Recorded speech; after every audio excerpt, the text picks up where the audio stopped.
अगर भारत को समझना है तो उसकी नदियों को समझना होगा। देखिए, ये सिर्फ नक्शे पर बनी पानी की लकीरें नहीं हैं। ये तो जैसे हमारे देश की जीवन रेखाएं हैं, हमारी सभ्यता की धमनियां हैं। चलिए आज इन्हीं जीवन रेखाओं की कहानी को समझते हैं। ये हमारी पूरी सभ्यता की नींव हैं। सोचिए जरा, चाहे वो गंगा हो जो वाराणसी जैसे हजारों साल पुराने शहरों को आज भी जीवन दे रही है, या फिर सिंधु नदी जिसके किनारे एक पूरी की पूरी महान सभ्यता ने जन्म लिया। ये नदियां सिर्फ बहती नहीं हैं, ये कहानियां कहती हैं, इतिहास को सहेजती हैं। और इनका असर कितना बड़ा है ये समझने के लिए बस ये एक आंकड़ा ही काफी है। भारत के जो बड़े बड़े नदी बेसिन हैं वो देश की 80% से भी ज्यादा आबादी का पेट पालते हैं। जी हाँ, 80%। ये एक बहुत बहुत बड़ी संख्या है जो इनके महत्व को साफ साफ दिखाती है।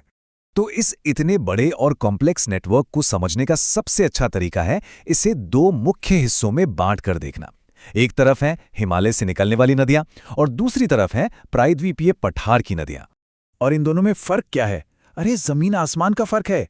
सोचिए, एक तरफ है हिमालय की नदियां, एकदम युवा ताकत से भरी हुई, जो ग्लेशियर से निकलती हैं और ये पहाड़ों को चीरकर गहरी खाइयां बना देती हैं। और सबसे बड़ी बात, ये साल भर बहती हैं। वहीं दूसरी तरफ हैं हमारी प्रायद्वीपीय नदियां। ये पुरानी हैं, शांत हैं और पूरी तरह से बारिश पर निर्भर करती हैं, जो चौड़ी घाटियों में आराम से बहती हैं।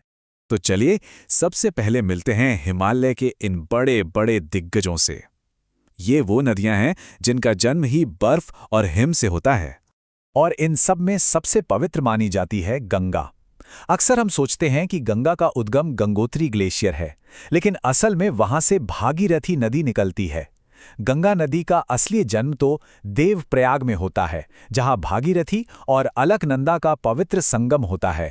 अच्छा, अब गंगा की यात्रा पर आगे बढ़ने से पहले दो शब्दों को फटाफट समझ लेते हैं, ट्रिब्यूटरी और डिस्ट्रीब्यूटरी। बहुत आसान है।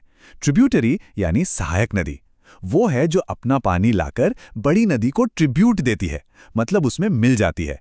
और डिस्ट्रीब्यूटरी वो मुख्य नदी से निकलकर पानी को डिस्ट्रीब्यूट करती है, यानी अलग अलग शाखाओं में बंट जाती है। तो गंगा की यात्रा किसी महाकाव्य से कम नहीं है। हरिद्वार में ये पहाड़ों से उतरकर मैदानों में आ जाती है। फिर प्रयागराज में इसकी सबसे लंबी सहायक नदी यमुना इससे मिलती है। आगे बढ़कर पश्चिम बंगाल में फरक्का बैराज पर ये दो धाराओं में बंट जाती है और अंत में ब्रह्मपुत्र के साथ मिलकर दुनिया का सबसे बड़ा डेल्टा बनाती है। क्या शानदार सफर है! और इस सफर का इंसानी जिंदगी पर क्या असर है? गंगा बेसिन यानी गंगा और इसकी सहायक नदियों का पूरा इलाका 50 करोड़, जी हां 50 करोड़ से भी ज्यादा लोगों को जिंदगी देता है। यह सिर्फ एक नदी नहीं है, ये करोड़ों लोगों की उम्मीद है। पर हिमालय की कहानी सिर्फ गंगा पर खत्म नहीं होती। पश्चिम में सिंधु नदी का सिस्टम है और पूरब में है शक्तिशाली ब्रह्मपुत्र। ये दोनों मिलकर इस विशाल हिमालयी नेटवर्क को पूरा करते हैं। चलिए अब भारत के दक्षिणी हिस्से की ओर चलते हैं। यहां हमें मिलती हैं प्रायद्वीपीय पठार की प्राचीन नदियां, जो इस पूरे इलाके की रीढ़ की हड्डी हैं, और इनकी कहानी बिल्कुल अलग है। इनमें से ज्यादातर नदियां, जैसे कि विशाल गोदावरी, अपना सफर पूरब की ओर तय करती हैं और बंगाल की खाड़ी में जा मिलती हैं। गोदावरी को तो दक्षिण गंगा भी कहा जाता है और ये इस पूरे क्षेत्र के लिए जीवनदायिनी है। लेकिन यहीं पर एक बहुत दिलचस्प अपवाद है।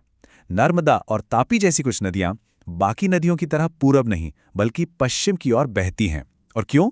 क्योंकि ये एक रिफ्ट वैली से होकर गुजरती हैं, एक गहरी दरार जो जमीन के धंसने से बनी है और सीधे अरब सागर में जाके मिलती हैं।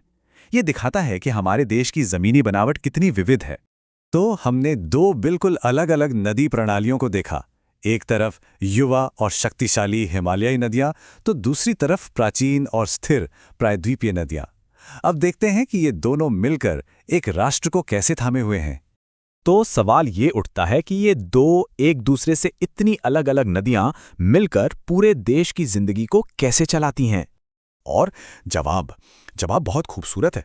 ये दोनों सिस्टम एक दूसरे के पूरक हैं। देखिए, हिमालय की नदियां ग्लेशियर के पिघलने से साल भर पानी का एक पक्का सोर्स देती हैं और प्रायद्वीपीय नदियां वो दक्षिण के बड़े हिस्से को मानसून के पानी से सींचती हैं। तो असर में ये अलग अलग है ही नहीं, ये एक ही इंटरकनेक्टेड नेटवर्क है जो खेती से लेकर जीवन तक हर चीज के लिए जरूरी है। हर नदी की अपनी एक कहानी है, कोई पहाड़ों की गूंज सुनाती है तो कोई पठारों की खामोशी। लेकिन जब ये सारी कहानियां एक साथ मिलती हैं, तब जाकर भारत की कहानी बनती है। एक ऐसी कहानी जो इन नदियों की तरह ही हमेशा बहती रहेगी।